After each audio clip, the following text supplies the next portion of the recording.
Allah SWT mengatakan wal hafizat, dan para wanita menjaga apa yang telah Allah jaga. Karena Allah telah menjaga mereka.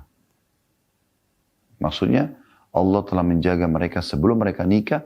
Allah wajibkan ayahnya walinya membiayai, memberi kebutuhan dia. Setelah menikah suaminya yang orang asing membiayai kebutuhan dia. Allah jaga dia. Cukup satu orang itu. Fokus kepada satu orang itu. Setia.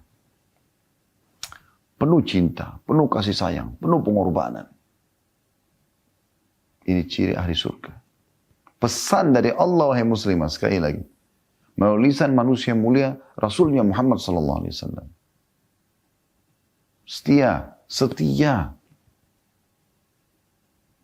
Bukan pura-pura. Depan suami senyum, seakan-akan wanita baik, tapi di belakang dia berbuat kejahatan. Ingat, Tuhanmu dan Tuhan suamimu sama. Dia punya Tuhan yang sama, Allah Maha Adil. Sehebat apapun kau mengemas sebuah rahasiamu, Allah akan bongkar dan memberitahukan kepada pemilik hak, yaitu suami kamu. Hati-hati wahai para muslimah. Bertobat istighfar kepada Allah, segera kembali ke jalan Allah. Kalau tidak, Allah akan permalukan Anda. Allah akan angkat fasilitas yang baik yang sedang Allah berikan kepada Anda sekarang seorang suami. Ya. Dan Allah bisa alihkan Anda nanti dengan selingkuhan Anda kepada penyiksaan dan hal-hal yang tidak baik.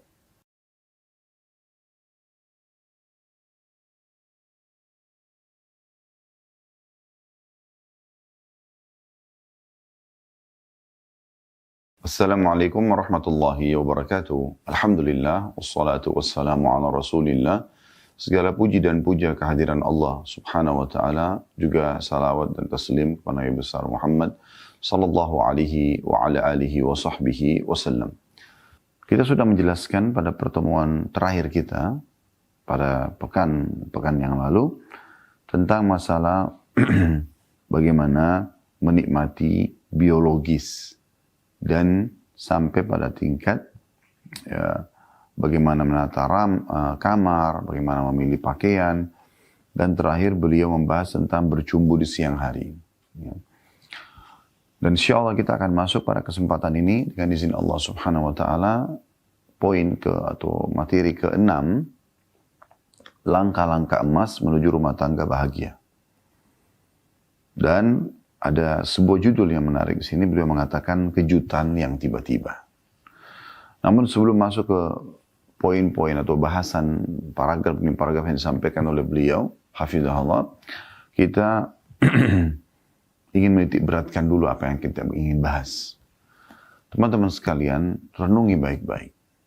Kalau syaitan tidak ingin rumah tangga Anda langgeng, syaitan tidak ingin Anda selalu berbahagia bersama pasangan.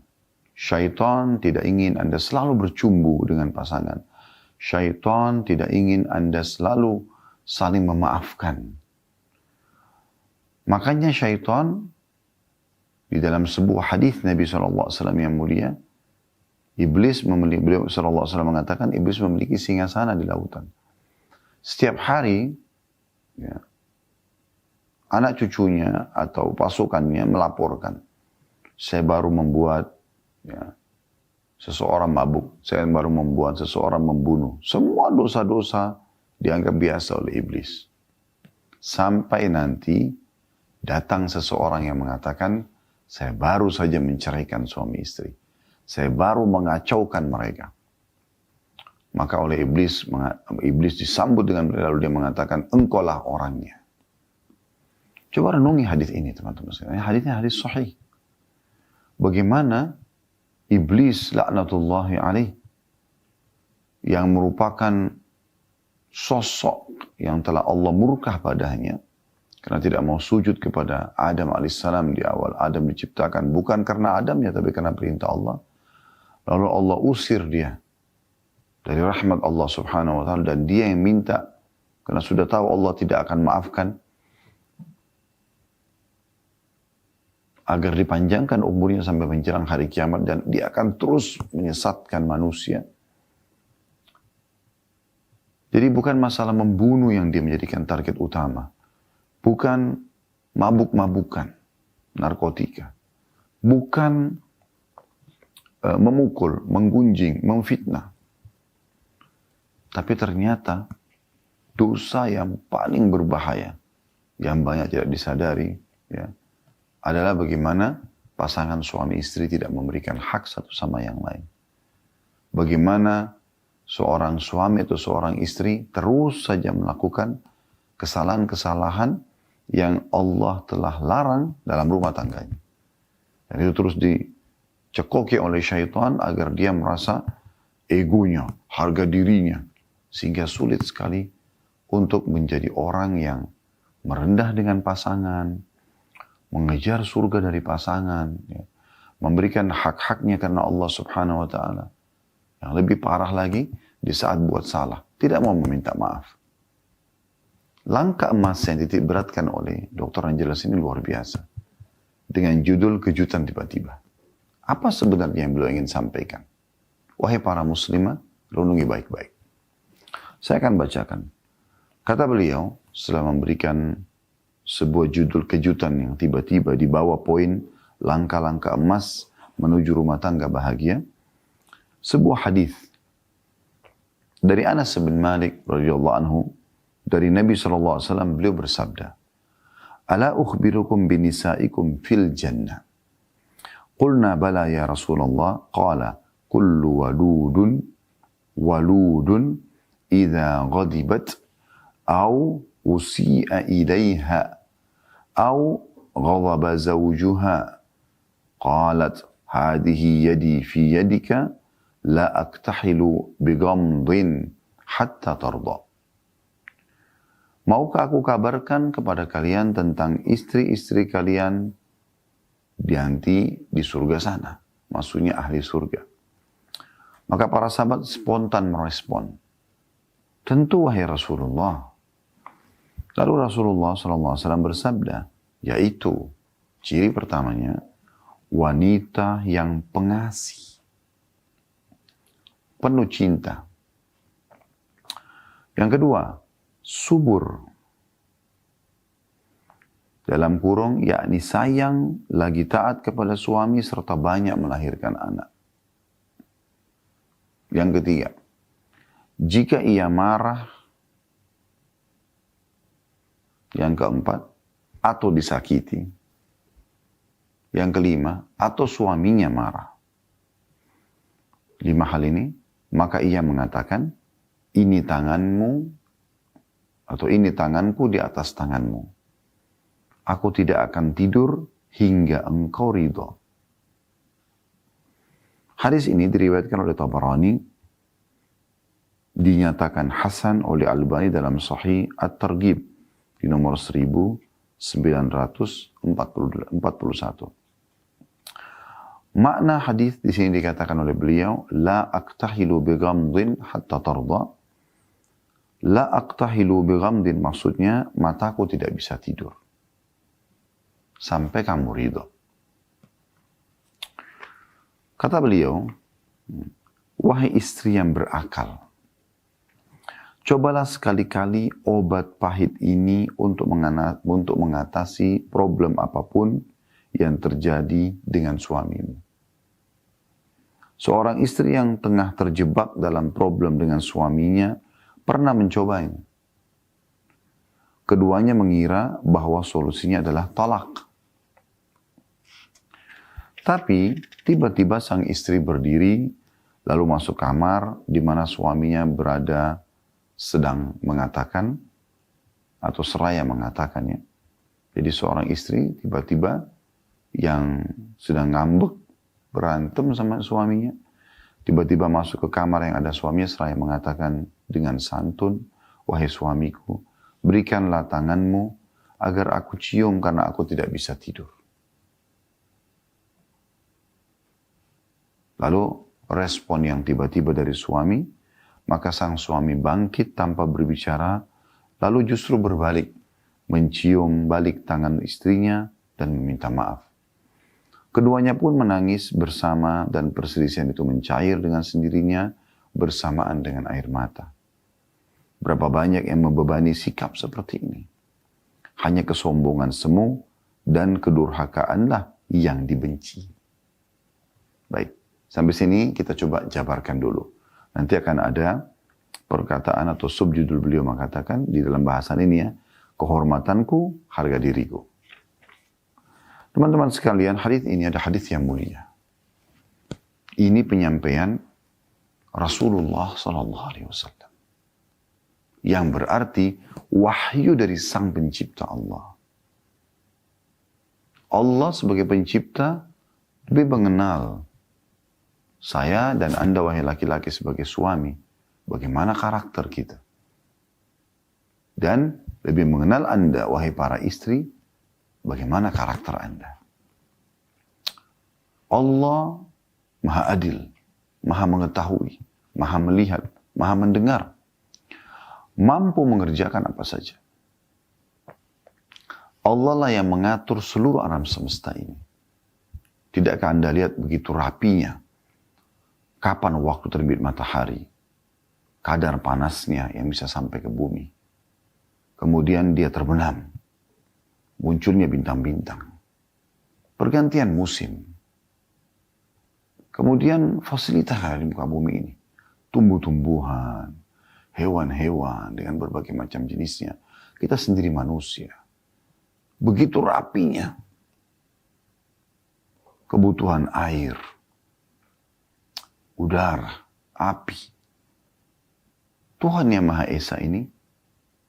Yang Allah mengajarkan kita untuk menyebutkan dan mengikrarkan serta menjadikan prinsip hidup. La ilaha illallah. Tiada Tuhan yang berhak disembah kecuali Allah. Memerintahkan secara langsung Nabi-Nya Muhammad SAW untuk menyampaikan ini loh, beritahukan pesan ini, sampaikan wasiat ini kepada semua wanita. Kalau mereka mau jadi ahli surga, ini cirinya. Jadi ini bukan penyampaian saya, Khalid Basalamah yang sedang Anda dengarkan ceramahnya. Bukan juga hanya sekedar tulisan Dr. Najjar dari buku. Kalau Anda yang memiliki bukunya bukan hanya sekedar kena tulisan dia. Tapi pesan ilahi. Renungi baik-baik.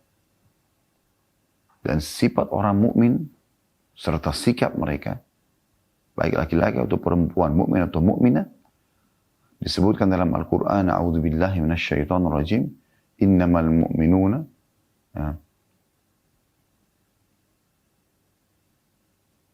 Subhanallah, saya terlupa awal ayatnya.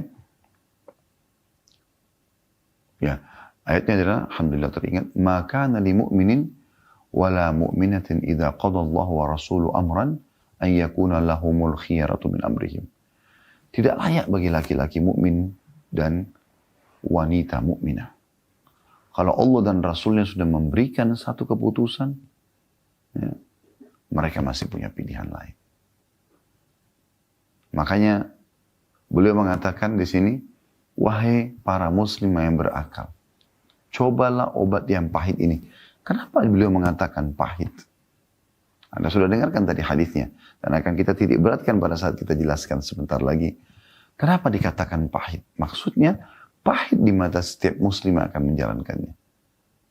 Karena bagaimana bisa di saat dia disakiti, justru dia yang datang kepada suaminya. Namun sebelum kita bahas ke sana, kita coba rincikan dulu isi hadis ini. Kata Nabi SAW sekali lagi, maukah aku tunjukkan kepada kalian istri-istri ahli surga di antara kalian? Sudah status istri ini. Bukan muslimah secara umum, ada pembatasannya. Dari hadis ini ada anjuran agar menjadi seorang istri. Oleh karena itu kami sarankan, jangan pernah menunda-nunda pernikahan di saat Allah mudahkan. Jangan bilang saya masih muda, saya masih mau sekolah, saya masih mau cari pekerjaan. Di mana Allah mudahkan waktu dan kesempatan, menikahlah. Dan caranya menikah dengan orang yang sepadan. Sekufu bahasa agamanya. Sebagaimana sabda Nabi SAW, وَهَنْكِهُ الْأَكْفَأَ مِنْكُمْ. Menikahlah dengan orang yang sekufu dengan kalian. Yang kira-kira sepadan dari sisi ekonomi, pendidikan, supaya Anda bisa sejalan. Pendapatan Anda masih pas-pasan, atau bahkan Anda belum punya pekerjaan pun, Anda masih bisa mencari orang-orang yang bisa menerima kata Anda, lalu berjuang bersama-sama. Anda orang muslimah belum siap untuk menjadi seorang istri. Anda belajar. Butuh waktu sebentar saja lalu Anda menerima lamaran seorang laki-laki. Terimalah, jadilah status istri. Karena prestasi tertinggi bagi muslimah, sering kami ulang ini, adalah pada saat dia menjadi seorang istri. Kenapa? Karena dia kalau menikah karena Allah SWT menjadi pahala. Dari awal akad nikah sudah jadi pahala. Kemudian, dia hanya fokus kepada satu orang laki-laki saja. Suaminya. Dia hanya fokus ke satu orang ini saja. Dan dia akan mendapatkan ridho Tuhannya. Kebutuhan dunianya terpenuhi, di akhiratnya dia selamat. Lalu apa yang membuat Anda menolak status ini? Menunda status ini? Bahkan kami sering sarankan, bagi Anda pun yang dalam kondisi janda. Kalau tidak ada udzur syar'i, bukan karena Anda punya anak bayi, anak-anak kecil yang Anda harus masih rawat, tidak mungkin Anda bagi waktu dengan suami. Atau mungkin Anda ingin memang, saya tidak menikah, karena saya ingin sama dengan suami saya nanti di surga. Anda punya udzur itu berbeda. Tapi kalau tidak, Anda masih sehat, Anda tahu diri Anda terkena fitnah. Kalau Anda tidak menikah. Mungkin suami Anda dulu memang jahat, fasik, sehingga menceraikan Anda begitu saja. Atau Anda tidak tahan dengan sifat mabuknya, dengan kejahatan-kejahatan kriminal dia. Gitu. Maka jangan tinggal dia, menikah.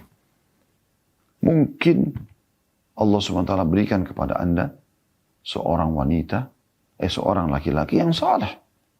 Dan kata Nabi SAW, laki-laki mukmin tidak akan pernah menyakiti, tidak akan menzalimi istrinya. Kalau dia mencintainya, dia mencintai setulus hati. Kalau dia tidak mencintainya, dia tidak akan mengurangi haknya. Tetap dia akan memberikan haknya maksimal. Semampu dia. Maka ini hal yang penting. Ingat, wasiat di sini adalah, maukah aku tunjukkan kepada kalian istri-istri kalian dari penghuni surga? Memang status istri dulu. Maka berita gembira bagi para istri. Spontan semua sahabat pada saat itu. Laki-laki dan perempuannya. Mengatakan apa? Tentu ya Rasulullah. Yang laki-laki berharap, oh kalau saya disampaikan saya akan cerita pada istri saya nih. Ini luar biasa nih. Tiket ke surga. Langsung dari utusan Allah. Wahyu dari langit. Kalau status anak akan sampaikan ke ibunya. Ponakan kepada tantenya. Saudara kepada saudarinya. Siapa yang tidak mau? Kalau yang hadir muslimah, maka dia ingin, dia pada saat nanti jadi istri, kalau dia belum menikah, bisa mendapatkan tiket ini. Atau sudah jadi istri, dia bisa dapatkan tiket ini. Atau menjadi seorang ibu bisa nasihatin anaknya. Kalau seorang saudari bisa kepada saudarinya. Jadi solusinya luar biasa gitu. Spontan orang semua mengatakan tentu ya Rasulullah. Sifat pertama yang disebutkan oleh Nabi SAW di sini adalah wadud. Wadud ini artinya pengasih. Rincian daripada pengasih ada dalam kurung kalau Anda pegang bukunya, sayang lagi taat kepada suami. Ada juga beberapa ulama lain yang menerjemahkan setia. Penuh dengan cinta. Hidupnya untuk suaminya. Matanya tidak lihat laki-laki lain kecuali suaminya. Semua kata-kata sayangnya hanya untuk suaminya. Telinganya selalu mendengar nasihat dan wasiat suaminya. Saat suaminya ada, sibuk menghabiskan waktu untuk suaminya. Apapun yang dia bisa layani, dia bisa penuhi, semua iya. Selama bukan pelanggaran agama. Karena kata Nabi SAW, la ta'ata illa fi ma'ruf. Gak boleh ketaatan kecuali pada hal yang ma'ruf. Kalau suami suruh berbuat maksiat, jangan diikuti. Misal, buka aurat misalnya. Duduk sama teman-teman dia laki-laki. Berduaan. Bukan karena Anda pas berpapasan di jalan misalnya. Sama suami, bukan. Nah, itu lain. Tapi selain daripada itu semua dilayani. Semua diiyakan. Di saat suami tidak ada, ini tidak kalah penting. Menjaga kesetiaan itu. Bukan suami keluar sibuk pegang handphone, Sibuk berhubungan sama laki-laki ini, laki-laki itu, dengan alasan konsultasi, dengan alasan cuma teman, dengan alasan hanya sekedar mau belanja, dan segala macam hal. Atau sibuk dengan tontonan-tontonan laki-laki yang badannya lebih kekar dari suaminya, lebih tampan dari suaminya, lebih rapi rambutnya, sehingga kesetiaan terhadap suami terganggu. Semua yang bisa mengganggu kesetiaan, hilangkan. Lupakan semua laki-laki lain, walaupun yang datang seperti bulan. Maksudnya di sini tanda kutip ya, kiasan. Bulan purnama sangat indah kalau untuk dilihat. Atau seperti bintang-bintang, atau bahkan seperti matahari yang terang. Tampan, putih, bersih, kaya, pintar. Lupain semua selama Anda sudah status istri. Suami Anda sekarang. Ini orang, satu-satunya. Tinggal duduk ngobrol sama dia, tatap wajahnya, kalau perlu sisirkan rambutnya, atau kalau dia tidak ingin mungkin siapkan dia sisir yang bersih. Selalu kebutuhannya, pakaiannya wangi, baju kaos, celana dalam, kemejanya, kalau dia pakai gamis-gamis, celana panjangnya, sepatunya selalu bersih, disemir rapi, kaos kaki selalu digantikan yang bersih, ranjang selalu bersih dan rapi. Dimanapun sudut rumah yang dipandang oleh matanya, semuanya bersih. Semuanya rapi. Plus lagi Anda. Selalu senyum, ramah. Tatapan mata yang syahdu. Rambut yang disisir rapi. Setiap saat. Bukan acak-acakan hadir di hadapan dia. Ini sudah kita singgung pada pertemuan yang lalu ya. Bagaimana setiap saat seperti orang yang ready, siap untuk, dipakai oleh suaminya. Digauli oleh suaminya. Diajak bercanda oleh suaminya. Di saat suaminya mau tidur, dia tidak buru-buru tidur. Dia coba pijit dulu. Dia coba pastikan suaminya sudah benar-benar tertutup dengan selimut rapi kalaupun dingin misalnya. Sejuk udara kamar. Dipastikan semuanya itu. Kemudian dia tidur di sebelahnya. Dia mau masuk di peluk dekat, datang ke pelukannya. Maafin saya ingin dipeluk misalnya. Jangan tidur jauh dari suami. Jangan tidur sebelum suami. Suami masih aktivitas, dia sudah tidur. Dan usahakan di saat bangun, Anda bisa bangun lebih dulu dari suami. Supaya Anda bisa bersih-bersih. Anda bangun, Anda sikat gigi, Anda sisir rapi rambut. Duduk di sebelahnya, jangan ganggu dia. Siapin teh hangatnya, siapin susu hangatnya, air jahe, atau apa saja yang dia biasa minum. Supaya pada saat dia bangun, misalnya dia katakan, tolong bangunkan saya di pukul 8 pagi, pukul 9 pagi. 10-15 menit sebelumnya, Anda sudah bangun, Anda sudah bersih-bersih, terus setengah jam sebelumnya, Anda sudah bersih-bersih, Anda bangun, lalu Anda sudah ada di sebelahnya. Di jam yang dia minta dibangunkan, Anda bangunkan.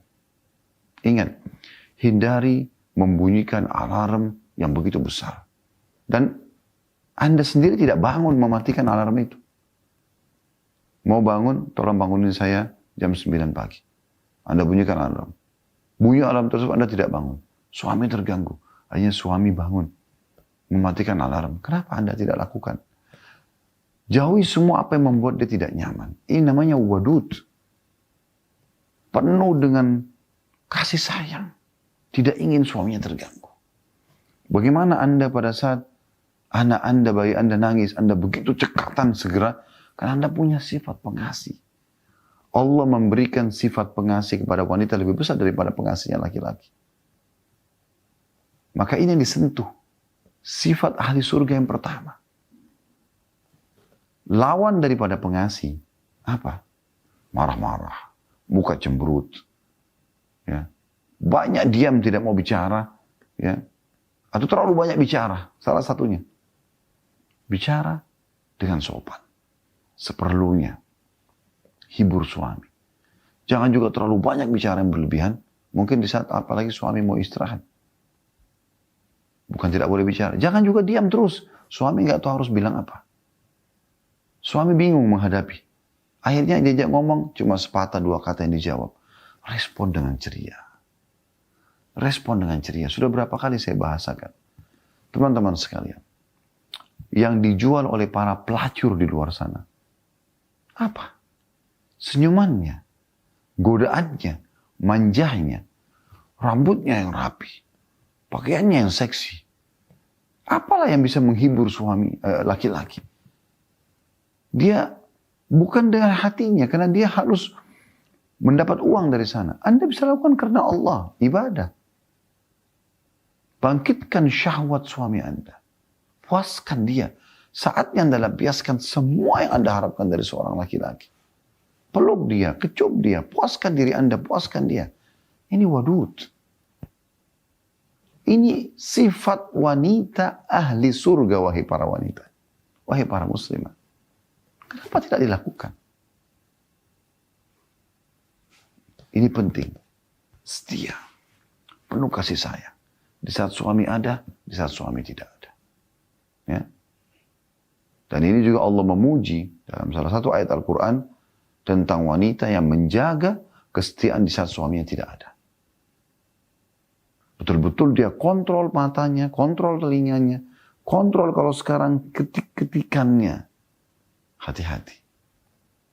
Laki-laki selain suami Anda atau selain mahram Anda, tidak layak Anda berbicara dengan mereka. Kecuali memang orang-orang yang darurat Anda harus berbicara dengan mereka. Anda harus konsultasi dengan seorang dokter, dan itu pun karena darurat. Dokter sudah kami jelaskan di bedah buku sebelum ini, 70 kekeluaran wanita. Kalau Anda masih ingat, Anda ikuti dari awal, maka ada di situ bahasan tentang bagaimana seorang muslimah harusnya pergi ke dokter muslimah dulu. Wanita muslimah. Kalau tidak ada, baru dia ke dokter wanita kafirah. Kalau sudah tidak ada, baru dia boleh ke dokter laki-laki muslim. Kalau tidak ada darurat, baru dia ke dokter laki-laki kafir. Coba bayangkan. Jadi urutannya dari muslimah dulu, baru wanita kafirah. Tidak boleh langsung ke dokter laki-laki. Itu saking luar biasanya. Islam datang menata kerapian itu. Kan namanya orang. Interaksi berduaan di ruangan, gelap, dingin, dokternya tampan, wangi. Bisa saja terpengaruh. Kan gitu. Ini kesetiaan. Allah SWT mengatakan wal hafidhat, dan para wanita menjaga apa yang telah Allah jaga. Karena Allah telah menjaga mereka. Maksudnya Allah telah menjaga mereka sebelum mereka nikah. Allah wajibkan ayahnya walinya membiayai, memberi kebutuhan dia. Setelah menikah suaminya yang orang asing membiayai kebutuhan dia. Allah jaga dia. Cukup satu orang itu. Fokus kepada satu orang itu. Setia. Penuh cinta, penuh kasih sayang, penuh pengorbanan. Ini ciri ahli surga. Pesan dari Allah, wahai muslimah, sekali lagi. Melalui lisan manusia mulia, Rasulnya Muhammad SAW. Setia. Bukan pura-pura depan suami senyum, seakan-akan wanita baik, tapi di belakang dia berbuat kejahatan. Ingat, Tuhanmu dan Tuhan suamimu sama. Dia punya Tuhan yang sama, Allah Maha Adil. Sehebat apapun kau mengemas sebuah rahasiamu, Allah akan bongkar dan memberitahukan kepada pemilik hak, yaitu suami kamu. Hati-hati wahai para muslimah. Bertobat istighfar kepada Allah, segera kembali ke jalan Allah. Kalau tidak, Allah akan permalukan Anda. Allah akan angkat fasilitas yang baik yang sedang Allah berikan kepada Anda sekarang seorang suami. Ya. Dan Allah bisa alihkan Anda nanti dengan selingkuhan Anda kepada penyiksaan dan hal-hal yang tidak baik. Suami Anda mungkin sekarang sudah sangat baik, sudah sangat sopan, sudah sangat ramah, sudah sangat dermawan. Lalu Anda anggap remeh semua itu, Anda melakukan hal-hal yang buruk, berhubungan sama laki-laki yang Anda anggap mungkin lebih romantis segala macam, padahal hidung belang setelah menikmati tubuh Anda, berzina wa na'udzubillah misalnya, atau Anda ini merusak kesetiaan, atau Anda suka sama dia karena tutur katanya yang Anda anggap, oh ini lebih suka mengucapkan sayang, lebih suka mengucapkan cinta. Begitu Anda cerai sama suami, Anda nikah sama dia, ternyata tidak seperti yang Anda bayangkan. Dan Allah akan datangkan hukuman kalau suami Anda adalah orang baik. Dan bukan caranya dengan selingkuh. Caranya kalau suami zalim, benar-benar sudah tidak bisa dinasihatin, jahat sekali, itu Solusinya sederhana. Anda coba bertobat kepada Allah SWT, introspeksi diri dulu. Kemudian Anda berdoa kepada Allah agar memberikan hidayah kepada suami dan memudahkan Anda bisa membantu dia keluar dari permasalahannya. Kalau juga tidak mau berubah, istikharahkan. Minta sama Allah petunjuk, apakah saya bertahan atau tidak. Kalau dia baik, Allah akan memberikan hidayah. Kalau dia buruk, maka Allah akan pisahkan Anda. Lalu Allah akan gantikan Anda suami yang lebih baik. Itu pasti terjadi. Bukan dengan cara haram, tapi dengan cara kembalikan kepada Allah Subhanahu wa Ta'ala. Yang kedua, dikatakan al-wadud. Ya. Maaf, al-walud. Tadi kan yang pertama al-wadud. Ini al-walud yang kedua. Apa itu walud? Banyak melahirkan. Wahai muslimah, fitrah kami laki-laki suka anak. Ya, suka sama anak. Jadi, kalau suami Anda minta Anda hamil, hamil saja. Selama Allah berikan kesempatan. Kecuali suami yang mengatakan, kita beri jeda waktu dulu. Gak apa-apa Anda ikutin dia. Sebagai bentuk kepatuhan. Tapi jangan Anda memposisikan diri sebagai pembangkang. Sudah ada anak 1 atau 2. Suami minta, suami yang membahasakan. Istriku hamil lagi ya. Enggak, kamu sih nggak ngerasain bagaimana orang melahirkan. Kamu sih nggak ngerasain bagaimana mendidik anak. Enggak, 1 aja cukup, 2 aja cukup.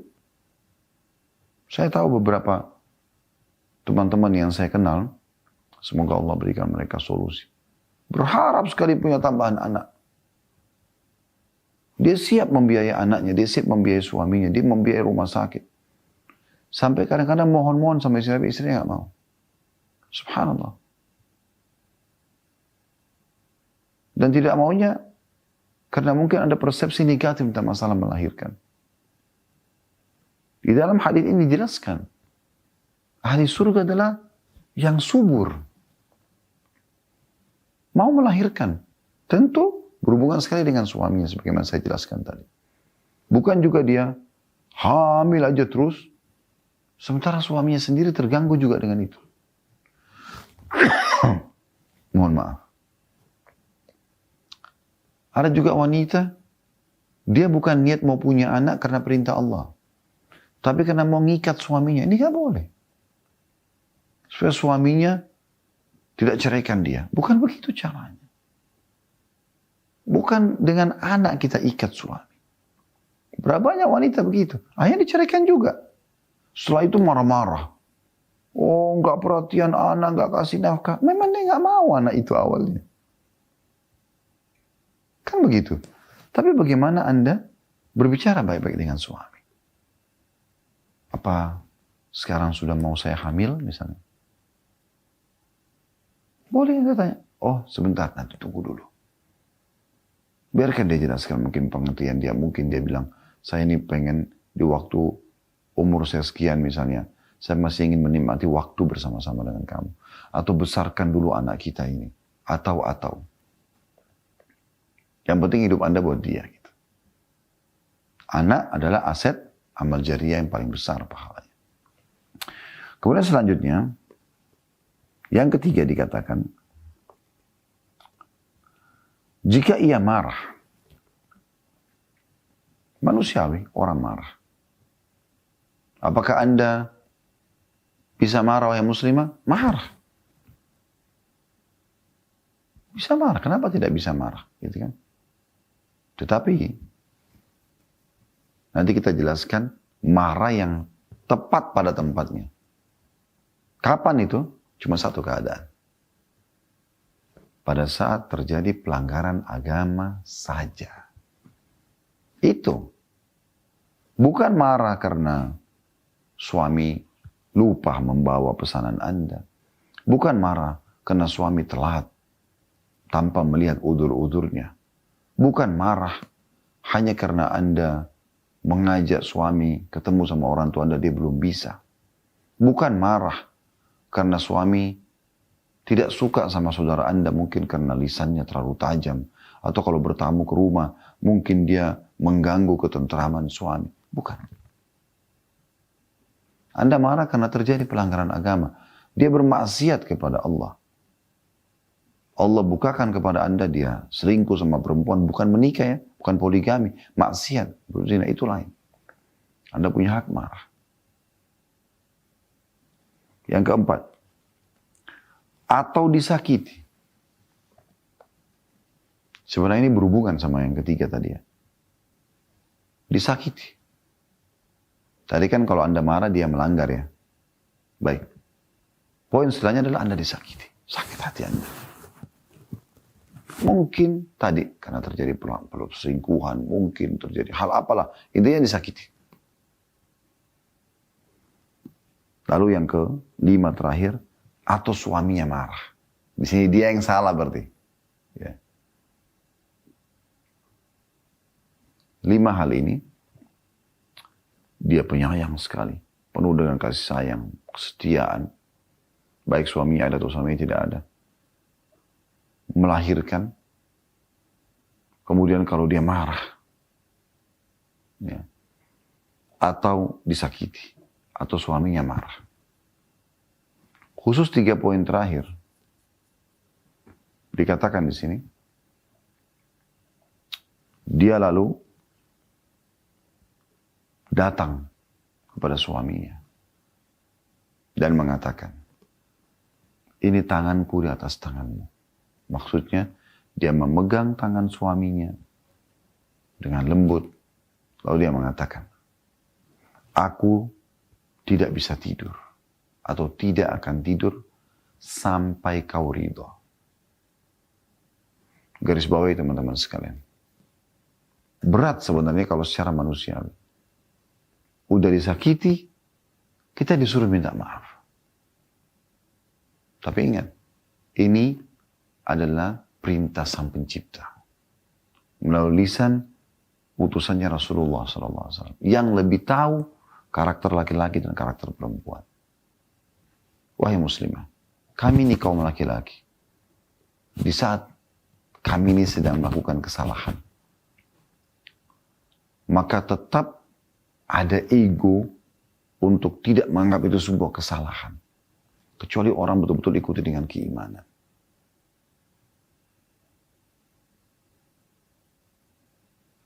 Kadang-kadang wibawahnya lebih penting untuk dia jaga. Harga dirinya, gitu. Dan Allah menciptakan kami laki-laki memang, kulit kami ini, memang diciptakan oleh Allah, fisik kami ini, ya, dan dominan dengan akal pikiran untuk alam luar, maksudnya di luar rumah. Kami nggak butuh hand body, kami nggak butuh sunblock. Kami memang bekerja, beribadah pun pergi ke masjid, kena matahari. Kalau hujan, musim kami tetap kena hujan. Cari nafkah, ngantar jenazah, jihad jalan Allah. Memang di luar. Biasanya orang di luar ini punya sifat defense lebih kuat. Pertahanan dirinya. Tidak berhadapan dengan alam luar, nagih utang. Ya. Problematika banyak di luar sana. Yang jadi hakim, yang jadi dai, yang jadi pejabat, yang jadi pegawai, yang jadi buruh, nelayan, semuanya berhadapan dengan itu. Sementara Anda, wahai muslimah, tugas wajib Anda utama di rumah. Rumah umumnya lebih santai, ya, lebih tenang, sesuai dengan fitrah Anda. Sehingga lebih memudahkan Anda menjadi orang yang setia. Karena rumah sudah ada, makanan sudah ada, semua sudah ada. Lebih mudah Anda untuk berdandan, bersih-bersih, merawat diri, olahraga, kan gitu. Mengurus anak, merapikan rumah, semua itu. 2 pola kehidupan yang berbeda ini, dan karakter yang berbeda, ini kalau disatuin butuh penyambungnya. Kalau Anda hadapi suami Anda seperti laki-laki, telat sedikit, kalau saya sama teman mungkin bukan berbicara, kok kamu telat gimana sih? Gitu loh. Mana komitmennya? Itu kalau laki-laki ngomongnya gitu biasanya. Ya.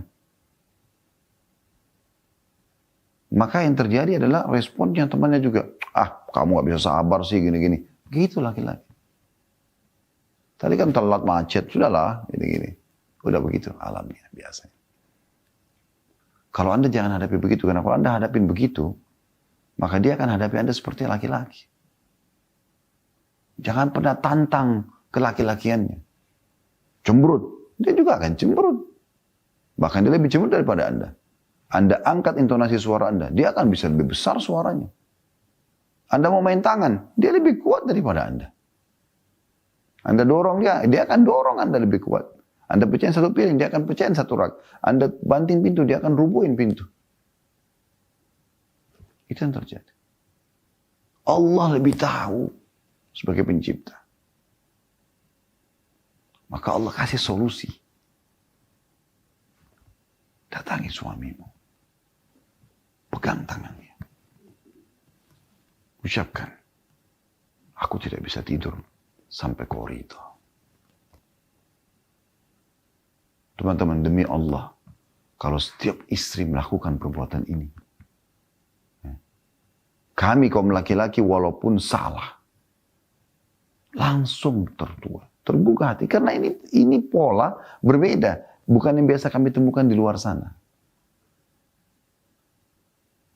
Yang terjadi adalah kami akan merespon.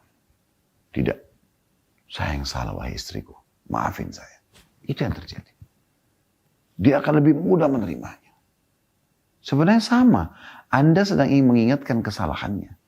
Tapi Anda yang mengatakan, maafin saya kalau saya punya salah. Sudah cukup itu saja. Metode yang paling bagus, paling efektif, paling sempurna dari sang pencipta Allah langsung. Yang menciptakan suami Anda untuk menundukkan hatinya. Dan Anda selain dapat kebahagiaan di rumah Anda, kasih sayang yang penuh dari suami Anda. Dia akan selalu merindukan Anda sebagai istri karena tidak pernah kasar, selalu cantik, selalu wangi, selalu ceria, selalu menghibur. Ya, dia akan merindukan untuk bertemu dengan Anda. Dan juga Anda akan dapatkan tiket dalam hadis ini. Tiket ke surga. Kalau Anda mau, lakukan ini. Saya ulangi kata beliau setelah menyebutkan hadis, wahai istri yang berakal, cobalah sekali-kali obat pahit ini. Ya. Untuk mengatasi problem apapun yang terjadi dengan suamimu. Seorang istri yang tengah terjebak atau dalam problem dengan suaminya pernah mencobanya. Keduanya mengira bahwa solusinya adalah tolak, cerai. Jadi pernah terjadi seorang suami istri bertengkar. Allahu a'lam apakah beliau membicarakan tentang diri beliau sendiri ini. Seperti kalau saya baca sepertinya pengalaman-pengalaman pribadi beliau ya, penulis di sini. Atau mungkin beliau masukkan wanita lain. Tapi intinya, tiba-tiba pada saat terjadi cekcok dan keduanya berpikir sudah tidak ada solusi lagi. Nggak ada jalan keluar. Pasti akan cerai. Lalu si istri masuk ke kamar yang ada suaminya. Seraya mengatakan, wahai suamiku, berikan tanganmu aku cium. Ya. Karena aku tidak bisa tidur. Coba bayangkan. Ini Islam datang mengajarkan begini. Bukan ngambek. Malah pergi sama teman-teman ke karaoke. Malah mabuk-mabukan. Malah telepon temannya dengan suara keras. Nih suamiku lagi begini dan begitu. Telepon orang tuanya. Ibatkan semua pihak ketiga. Padahal masalahnya tadinya kecil. Jadi masalah besar. Jadi masalah besar. Tinggalkan ranjang suaminya.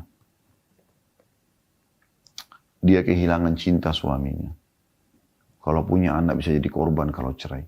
Dan yang tidak kalah penting dapat murka Tuhannya. Tapi kalau dia begini, dia minta maaf. Apa yang terjadi? Kata beliau, maka sang suami bangkit tanpa berbicara lagi yang lain. Lalu mencium tangan istrinya dan meminta maaf. Keduanya pun menangis bersama. Dan perselisihan pun mencair dengan sendirinya bersamaan dengan air mata.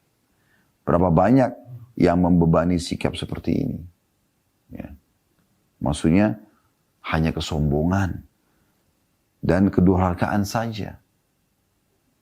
Baik. Lalu beliau menulis, ada judul yang agak besar sedikit, tapi ini subnya ya.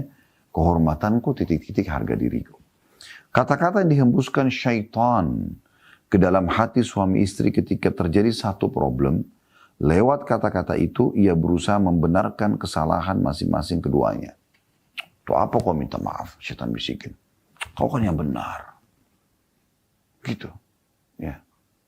Supaya saling ego. Kehormatan harga diri seperti apakah yang ada di antara suami istri? Kehormatan keduanya adalah sama. Permintaan maafmu tidak mengurangi kehormatanmu. Justru sebaliknya, engkau akan semakin dihormati dan dicintai oleh suamimu. Bahkan permintaan maafmu itu, meskipun engkau tidak salah, akan membuat suamimu malu terhadap dirinya sendiri dan mengoreksi diri. Janganlah tidur dalam keadaan suamimu marah kepadamu, sehingga engkau pun mendapat laknat malaikat. Ya. Ini nasihat yang luar biasa gitu. Jadi kesimpulan di poin yang terakhir kita baca, yang membuat orang gak mau minta maaf, ego, merasa harga diri, dan hembusan syaitan. Oh memang suamiku yang salah, memang dia begitu, memang dia begini, memang dia begitu. Ibunya lebih diperhatikan, istri yang lebih diperhatikan. Oh no. Terus, a'udzubillahi minasyaitonirrajim. Enggak, saya akan patuh pada dia, saya akan minta ridhonya, karena Tuhanku yang suruh. Ambil resep ini. Selesai masalah Anda. Di saat seorang istri sudah tahu dia disakiti, lalu dia datang lagi, suaminya pasti akan lunak, itu otomatis. Dia akan malu. Gitu. Apalagi setelahnya terjadi interaksi biologis yang lebih menenangkan dan mencairkan lagi suasana. Itu luar biasa. Jangan terima hembusan-hembusan syaitan begitu. Permintaan maaf kepada suami hanya akan menambah kemuliaan. Dan sikap memaafkan dari suami juga hanya akan menambah kemuliaan buat dia. Demikian juga, kalau Anda minta maaf, kalau suami lagi salah, ini akan membuat dia mengoreksi dirinya sendiri. Kalau saya yang salah, istri saya yang minta maaf ya. Dan ingat dikatakan jangan tidur dalam kondisi suamimu marah. Poin teman-teman sekalian, penting sekali. Jangan Anda balik lagi mengatakan, bagaimana suami Ustaz? Apakah suami juga lakukan hal yang sama? Tidak. Suami tidak akan lakukan yang sama, teman-teman. Di sini disebutkan wanita ahli surga. Dan perhatikan lafaz Nabi SAW, kalau dia marah atau disakiti. Berarti nggak terjadi pada suami ini. Sebenarnya suaminya lagi salah. Tapi ini yang disuruh dia lakukan. Jadi jangan pernah Anda ambil sikap seperti Anda lagi ngambek sama teman Anda muslimah. Sahabat Anda. Ngambek sedikit sama suami, buang muka. Gak mau lihat. Terus suaminya, di saat suami Anda punya wibawa, dia gak mau sentuh Anda. Oh, makin Anda pikir ada perempuan lain, ada begini. Duh, karena Anda sendiri mengambil sikap itu. Dan tidak bisa Anda hadapi suami dengan cara seperti ini. Baik. Selanjutnya beliau mengatakan, sampaikanlah udzur atau permintaan maafmu kepada Allah. Ada seorang wanita yang mengatakan, kata beliau, seandainya aku melakukan yang demikian itu dan meminta maaf, niscaya suamiku tidak akan menerima permintaan maafku. Tidak mudah baginya untuk menarik amarahnya. Ia buta bermalam-malam untuk tidak berbicara denganku meskipun aku telah meminta maaf kepadanya. Sering gak Anda dengar ini? Ya, kadang-kadang ada wanita begitu. Seandainya aku pun buat begitu, minta maaf, mungkin dia tidak mau maafkan. Mungkin dia masih emosi. Mungkin tanganku pas aku pegang dia tarik. Ya. Kata beliau, ya penulis ini, maka dengarkan aku. Wahai istri yang beriman. Kewajibanmu hanyalah mentaati Allah subhanahu wa ta'ala dan Rasulnya Muhammad sallallahu alaihi wasallam. Meskipun permintaan maafmu tidak diterima suamimu, cukuplah bagimu bahwa Allah subhanahu wa ta'ala menerima amalmu. Lakukan tulus karena Allah. Yakin kalau Anda datang dengan bersih, wangi, cantik. Anda betul-betul merendah di depannya. Maafin saya. Tolong ridho dengan saya. Akhirnya gimana yang tidak lunak gitu. Tapi kalaupun ada orang yang naudzubillah keras kepala betul, tapi ini saya bisa bahasakan mungkin dari 100% 0,0 sekian persen. Laki-laki umumnya akan lunak dengan cara tadi metode yang sudah disampaikan. Makanya sudah. Anda coba, kalau dia bilang jangan dulu dekat saya.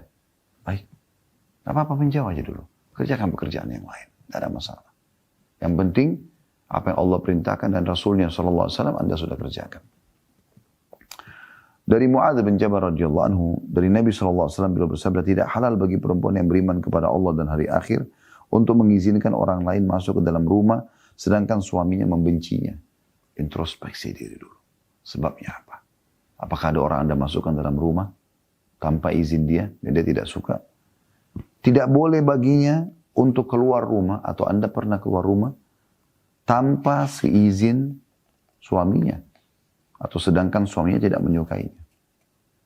Mungkin ini sebabnya suami Anda marah. Atau ia tidak boleh mentaati seorang pun berkenaan dengan suaminya. Ya. Tidak boleh didahulukan pendapat orang lain dari suaminya. Apakah ini sebabnya? Yang keempat, ia tidak boleh meninggalkan ranjangnya. Ya. Tidak boleh tinggalkan ranjang. Walaupun lagi disakitin. Tetap di sebelahnya. Disentuh, layani, terima. Karena Allah. Sementara suami Anda menggauli Anda itu dia lagi, hatinya lagi, aduh saya salah ya. Gitu. Ini saya sebagai laki-laki menyampaikan kepada Anda. Dan tidak boleh memukulnya. Ini paling bahaya. Kapan wanita berani melayangkan tangan ke badan suaminya, Allah, ini parah sekali. Kalau Anda membuka pintu itu, pastikan dia akan jauh lebih keras daripada Anda. Dan dia tidak akan menghormati Anda. Dia merasa dia sedang menghadapi seorang laki-laki, bukan wanita. Lalu lanjutkan, ini masih hadisnya. Jika suaminya berbuat zalim, maka hendaklah ia yang mendatanginya untuk meminta ridhonya. Coba, suaminya berbuat zalim. Jahat suaminya buat salah. Dia yang datang. Ini perintah Nabi SAW dalam hadis lain. Minta keridhonya. Jika ia menerimanya, suaminya menerima, maka itu suatu kenikmatan. Allah akan menerima uzurnya dan menyukseskan hujahnya. Maksudnya, Allah akan ubah suaminya. Jika tidak, ya, suaminya tetap tidak mau misalnya, maka sungguh ia telah menyampaikan uzurnya kepada Allah. Maksudnya sudah lepas tanggung jawab hari kiamat. Suaminya sampai, wah pokoknya saya tidak mau tahu, saya sudah suka perempuan lain. Apa-apa. Kalau saya ada salah, maafin saya. Lalu dia pergi sama perempuan itu. Tenang aja, dia nanti akan dihukum oleh Allah melalui perempuan yang kedua itu. Anda akan digantikan oleh suami yang jauh lebih baik. Masih ingat saya pernah sampaikan sebuah kisah unik ya. Dinukil beberapa waktu yang lalu silam tentunya. Ini kisah salaf dulu. Ada seseorang kaya raya. Tapi dia bakhil, pelit. Memiliki seorang wanita muslimah yang salihah. Di saat satu malam mereka lagi makan malam. Ada orang yang ketuk pintu. Maka sang istri pun pergi membuka pintu. Setelah dia buka, ternyata ada orang miskin, seorang laki-laki minta makanan. Lalu dia pergi ke meja makan, si istri ini. Mengatakan pada suaminya, ada orang miskin minta, saya mau ambilin makanan. Karena suaminya ini bakhil, tiba-tiba marah. Untuk apa kasih makanan dia? Nggak usah, saya kan lagi makan. Nanti aja kalau saya sudah selesai makan dan seterusnya. Ngambek marah-marah. Istrinya bilang, ini orang miskin, susah. Porsi kita masih banyak makanan. Tetap nggak mau. Intinya teman-teman sekalian dari kisah itu, ternyata istrinya jadi sedih, dia nggak bisa memberikan orang itu, dia sampaikan maaf gitu. Tapi suaminya nih, suaranya waktu marah didengar oleh orang miskin di depan pintu itu. Maka si laki-laki itu mengatakan tidak masalah. Saya terima kasih sudah diberikan perhatian, lalu dia pergi. Dari kejadian malam itu, rupanya entah bagaimana syaitan bermain di pikiran si suami ini, menceraikan istrinya. Cerailah wanita ini. Setelah cerai, gitu, beberapa waktu berjalan, subhanallah, masing-masing menjalani kehidupan. Si wanita ini menjadi janda, laki-laki menjadi duda. Beberapa bulan berjalan, tiba-tiba si wanita ini dilamar oleh seorang laki-laki yang kaya juga. Setelah menikah, dia merasakan hal yang berbeda sekali. Laki-laki ini dermawan, santun, saleh. Seperti Allah datangkan ke dia, ini loh dulu kau sabar dengan suamimu yang bakhil itu, yang kasar itu, ini loh saya gantikan sekarang. Wanita ini merasa bahagia sekali dengan suaminya sekarang. Kejadian yang mirip dengan suami pertama terjadi. Satu malam mereka lagi makan. Ada yang ketuk-ketuk pintu. Tentunya di rumah yang berbeda. Di waktu yang berbeda sudah. Lalu kemudian pas mereka lagi makan, ada yang ketuk pintu. Istrinya pamit, mau buka pintu, dibuka pintu. Apa yang terjadi teman-teman? Waktu dibuka pintu, kaget si perempuan ini. Ada orang yang miskin yang minta makanan. Tapi dia kaget melihat orang itu. Yang minta pun kaget melihat wanita ini. Tahu siapa teman-teman sekalian? Ternyata ini adalah suami dia. Yang dulu mantan suaminya. Gitu. Mantan suaminya. Akhirnya dia pun masuk. Dia bilang sama suaminya. Ada yang minta makanan. Gitu. Tapi sambil dia menangis. Kata suaminya, kenapa kau menangis? Ambilkan makanan. Kasih orang miskin itu.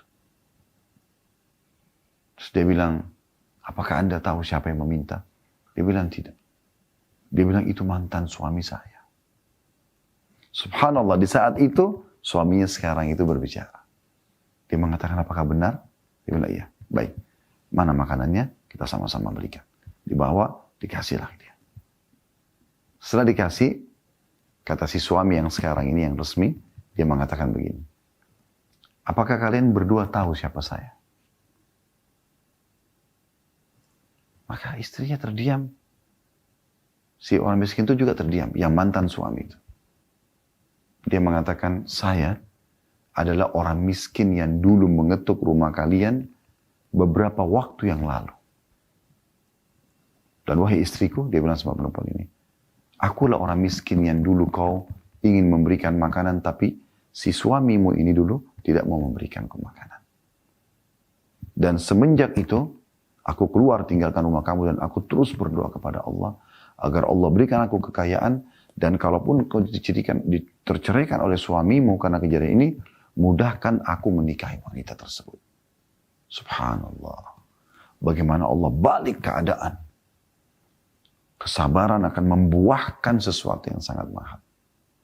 Yang penting teman-teman, hubungan kita dengan Tuhan alam semesta. Itu yang penting. Yang lain tidak penting. Kapan hubungan kita sama Allah baik, baik semuanya. Kapan buruk, buruk semuanya. Nah ini poin yang luar biasa yang harus kita perhatikan baik-baik. Kalau benar dari Allah, kalau salah dari saya, mohon dimaafkan.